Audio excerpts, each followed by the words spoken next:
Thank you very much. Thank you, President Crow, for the kind, gracious introduction, and for the privilege to address all of you here today. You're here because you have accomplished something significant. You understood the opportunity before you. You took advantage of all this world-class university had to offer. You made wise choices, followed through with the work. I celebrate your commitment. The combined success of all of you, the potential of your entire generation, that is what gives me hope for the future. I didn't give much thought to the future, to my future, when I was in college. I did not make good choices. I didn't have the perspective, the maturity. I served only myself. I was squandering my life in riotous living.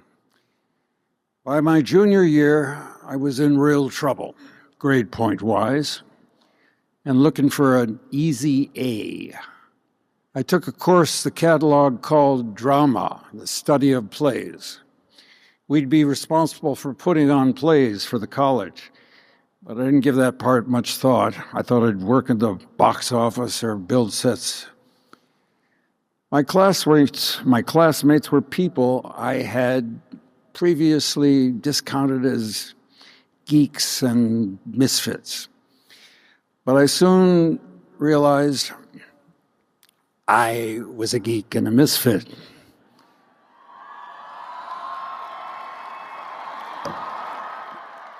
I had found my fit.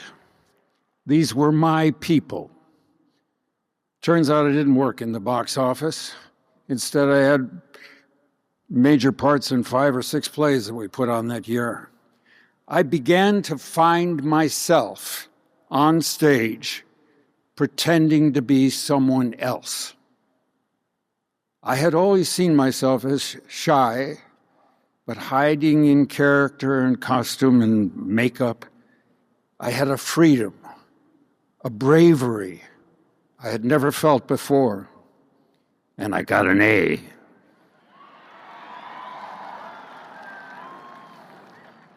I realized, present for possibly the very first time in my life. My passion had led me to community. The head of the theater department had become a mentor to me. He invited me to do plays in a summer theater season he directed. Sure. And then come to California to join him again at a more professional theater. Wow. Which led to an interview at Columbia Pictures, which eventually would lead to my theatrical career. But acting was not yet paying the bills. I was supporting my growing family with carpentry jobs, another way to put food on the table. I loved making things. This went on for about, well, I just skipped a line. Back up for me, if you would, please. And I only took acting jobs when the part challenged me. This went on for about 15 years, during which I did a lot of carpentry and only 4 or 5 acting jobs, but they were more ambitious, good projects. And then it all added up, and I got Star Wars.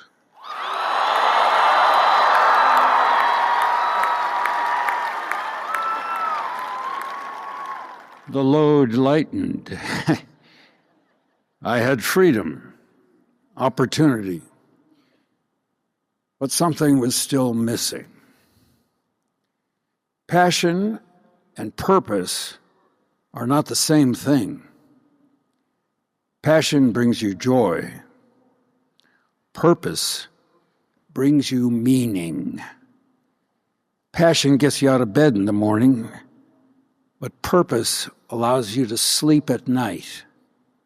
And I hadn't found purpose higher than my job yet. That changed in the late 80s.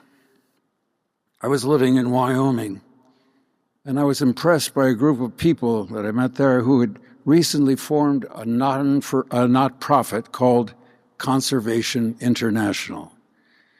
They had inspired leadership in their founder, Peter Seligman, who became a trusted friend. Their message was simple. Nature doesn't need people. People need nature to survive. A healthy natural world provides free services to mankind that we cannot provide for ourselves.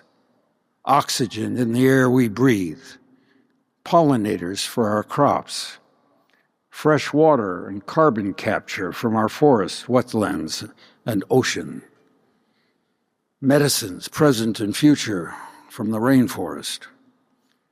They had their heads in the sky and their feet in the mud, and they encouraged me to join them. There it was, purpose, a place to put my passion for storytelling to work. I didn't want to be a poster boy for the cause. I wanted to be part of the work, so I was invited to join the board some 35 years ago.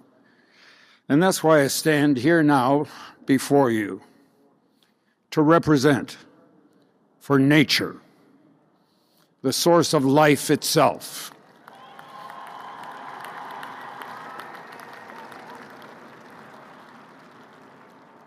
Humanity is a part of nature, not above it.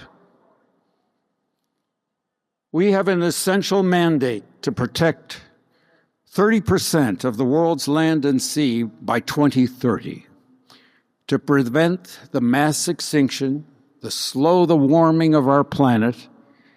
Still, despite new science, new policies, we are still losing nature to profiteering, corruption, conflict, including land that is already protected on paper. These efforts matter, but they're not enough. We need cultural change.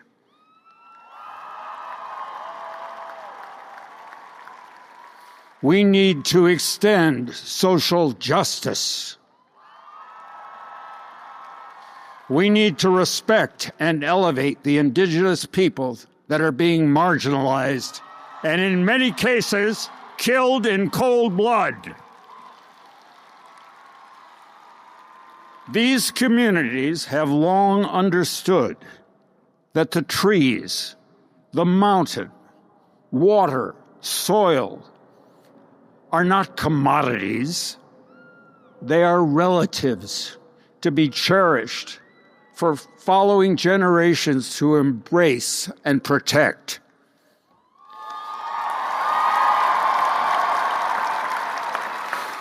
We can all play a role by embracing that wisdom in our day-to-day lives, by loving the planet, by honoring nature's authority, her generosity, the bounty she affords us, the justice of her example. Because the world you're stepping into, the world my generation left you, is a real mess.